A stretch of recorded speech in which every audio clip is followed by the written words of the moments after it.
لکھ دیا ہے، تو سب سے پہلا جو حرف ہے وہ ہے طا۔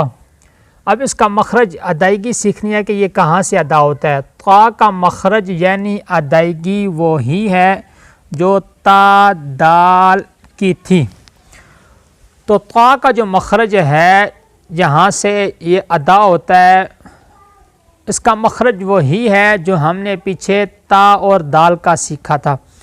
تا اور دال کا مخرج ہم نے کیا سیکھا تھا وہاں پہ کہ زبان کی جو نوک ہے اوپر والے جو دانت ہیں ان کی جڑ میں لگے تو تب یہ تا اور دال ادا ہوتا ہے۔ اسی طرح زبان کی نوک اوپر والے دانتوں کے جڑ میں لگے تو طا ادا ہوتا ہے، لیکن جو نقطوں والا تا ہے اور یہ والا طا ان میں فرق کرنا ہے، اس کو باریک ادا کرنا ہے اور اس کو طا موٹا ادا کرنا ہے، لیکن زبان کی جو نوک ہے وہیں پہ لگنی چاہیے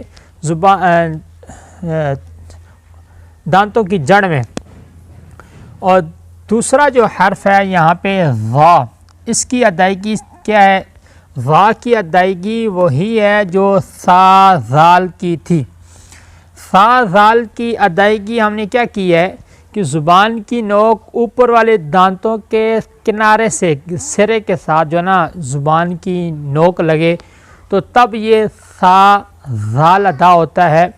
اور تیسرا حرف جو ادا ہوگا وہ بھی وا یہیں سے ادا ہوگا کہ زبان کی جو نوک ہے اوپر والے دانتوں کے سرے کے ساتھ لگنی چاہیے، وا وا، لیکن اس کو موٹا کر کے ادا کرنا ہے، وا اوپر کی طرف زبان جائے، وا۔